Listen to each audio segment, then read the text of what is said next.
Hello दोस्तों, नमस्कार। स्वागत है आपका मेरे YouTube चैनल स्मार्ट स्टडी में। और स्मार्ट स्टडी अपने स्मार्ट तरीके से आगे बढ़ रही है ना। जैसा आपका सहयोग प्राप्त हो रहा है, मैं बहुत ही सरल तरीके से, सरल भाषा में ये सब चीज़ें आपको मैं बता रहा हूँ। अब अपने धातु और अधातु में धातुओं की प्राप्ति, धातुओं को कैसे प्राप्त किया जाता है, धातुओं को कैसे प्राप्त किया जाता है, ये एक टॉपिक है। किया जाता धातुओं को कैसे प्राप्त किया जाता है। अब यहां पर देखिए, धातु या तत्व या जो भी कह लो आप, कहां पर पाए जाते हैं? भू प्रॉपर्टी में पाए जाते हैं, जमीन की ऊपरी सतह पर पाए जाते हैं, जमीन के थोड़े अंदर भी पाए जाते हैं, जैसे कि सोडियम क्लोराइड, मैग्नीशियम क्लोराइड आदि कुछ विलेय लवण के रूप में समुद्री पानी में पाए जाते हैं। ठीक है, लेकिन अधिकांशतः भू प्रॉपर्टी, खनिज किसको कहते हैं? ये शब्द एक नया आया है, खनिज। भू प्रॉपर्टी पर प्राकृतिक रूप से पाए जाने वाले तत्वों या यौगिकों को खनिज कहते हैं। खनिज किसको कहते हैं? भू प्रॉपर्टी पर, यानी कि भू प्रॉपर्टी का मतलब समझा, जमीन की जो सतह होती है, ऊपर वाली जो मिट्टी होती है, जो मिट्टी जो आपको दिखती है, उन सब में भू प्रॉपर्टी पर प्राकृतिक रूप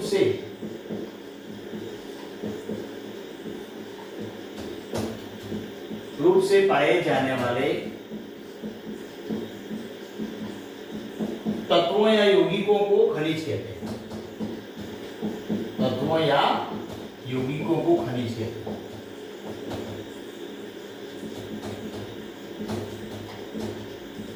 खनिज। अब देखो भैया कि खनिज बहुत सारे बालकों को जो 10वीं 12वीं में आ गए, लेकिन उनको अभी तक ये मालूम नहीं कि खनिज क्या होते हैं।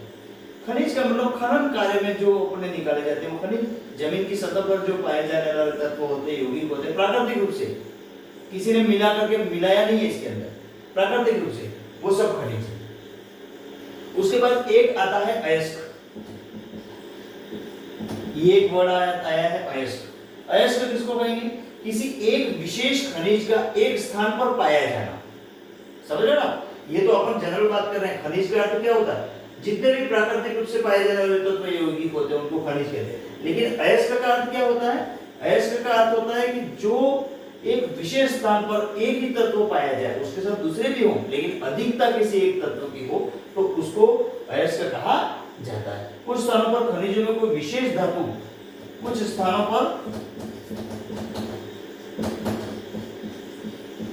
पर खनिजों में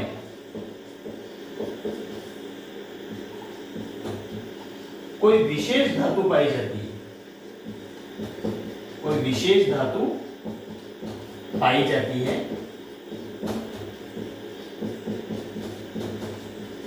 जो अयस्क कहलाती है। जो क्या कहलाती है? अयस्क।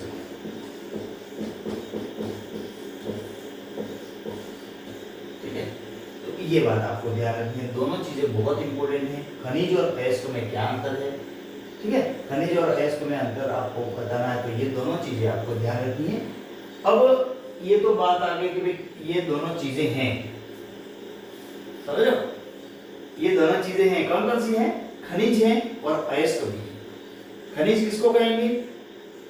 जो प्राकृतिक रूप से जमीन की सतह पर पाया जाता है, जो मिट्टी होती है, कह दो आप सीधी सतह मिट्टी है, 1 किलो मिट्टी है, उसमें कई प्रकार के खनिज है, कई प्रकार के तत्व है। ठीक है, और अयस्क किसको कहेंगे?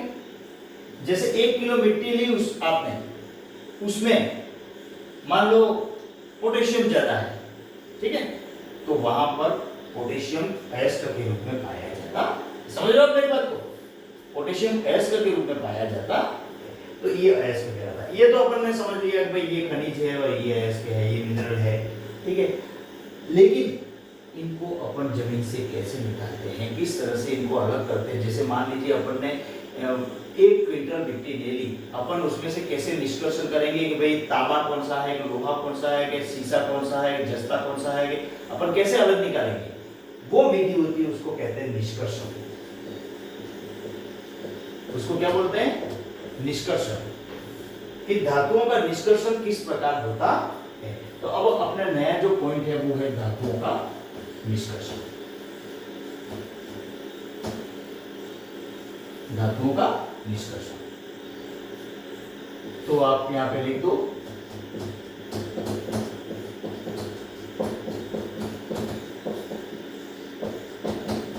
धातुओं का निष्कर्षण। धातुओं को कैसे निकालना? अपन ने निकाल तो लिया, मिट्टी का पूरा एक भाग खोद के निकाल लिया, लेकिन उसके अंदर से धातुओं को अलग कैसे करोगे? कौन कौन सी धातुएं हैं उसको अलग कैसे करेंगे? तो कुछ धातुएं जो होती हैं, आपको याद रखने वाली बात मुख्य रूप से बता रहा हूं, देखना, ध्यान करना इधर। कुछ धातुएं जो होती है जो सबसे कम क्रियाशील है, वो ध्रुव प्रॉपर्टी में या थोड़ा अंदर की ओर स्वतंत्र रूप से पाई जाती है। कुछ धातुएं जो है, कुछ धातुएं स्वतंत्र रूप से पाई जाती है, स्वतंत्र रूप से, पहला पॉइंट। दूसरा पॉइंट, कुछ धातुएं यौगिकों के रूप में पाई जाती है। यौगिक किसको कहेंगे? उससे बनने वाले पदार्थ यौगिकों के रूप में पाई जाती है। कुछ धातुएं उनके ऑक्साइड और सल्फाइड के रूप में पाई जाती है, सल्फाइड व ऑक्साइड के रूप में पाई जाती है। ठीक है। कुछ धातुएं इतनी सक्रिय होती है कि वो अलग रह ही नहीं सकती है। ठीक है, जैसे कि sodium, potassium, calcium, magnesium, aluminium, ये जो होती हैं वो अत्यधिक क्रिया करती है, स्वतंत्र रूप से मिलती नहीं है। तो ये किसी न किसी के साथ अपना कॉम्बिनेशन बना लेती है, उनके ऑक्साइड बना लेती है। क्या बना लेती है? ऑक्साइड बना लेती है, उनके सल्फाइड बना लेती है, या उनके कार्बोनेट बन जाते हैं।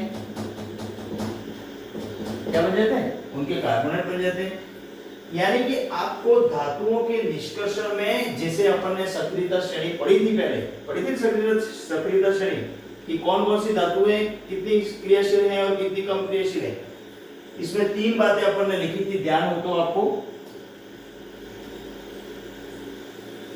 एक,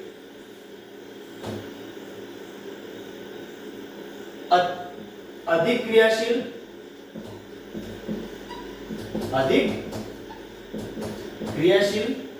एक थी मध्यम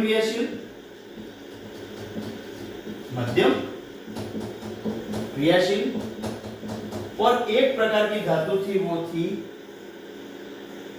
सबसे कम क्रियाशील, सबसे कम क्रियाशील। तो इन तीनों को अपन निम्न अभिक्रियाशील,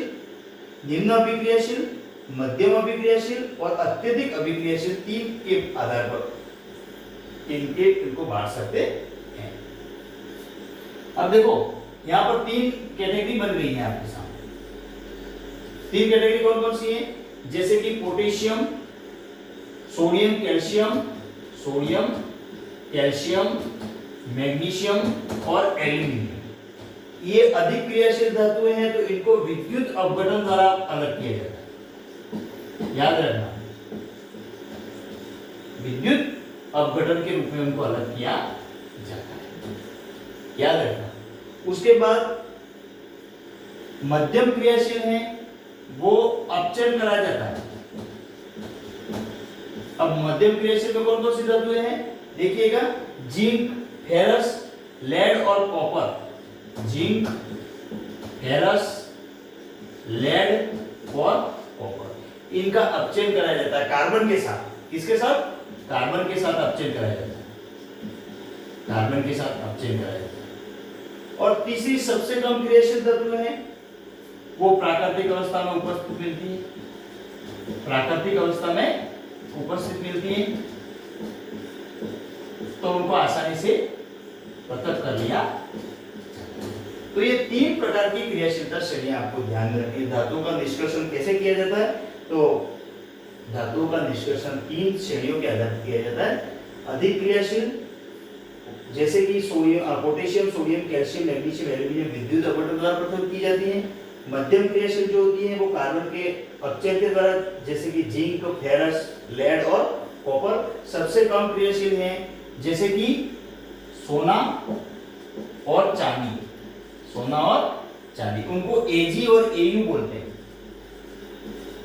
ओरम और अर्जेंटम ये दोनों होते हैं, उनको प्राकृतिक रूप से ही अलग कर दिया जाता है। तो चांदी और सोने का निष्कर्षण आसानी से किया जा सकता है। तो ये आपको ये बेसिक बात याद रखनी है, धातुओं के निष्कर्षण को कैसे किया जाता है, धातु को कैसे निष्कर्षित किया जाता है, पहले ये बात। फिर इसको मैं टॉपिक वाइज भी बताऊंगा। तो टॉपिक वाइज अपन अगले वीडियो में इसको थोड़ा करेंगे, क्योंकि ये टॉपिक थोड़ा लंबा है, इसको एक साथ अपन इस तरह से अपन नहीं कर सकते। 5-5, 10-10 मिनट के वीडियो में ही अपन देखेंगे ताकि आपको आसानी से याद रहे। अब आप इसको अच्छी तरह से याद करके अगले वीडियो में अपन मिलेंगे। धन्यवाद। वंदे मातरम।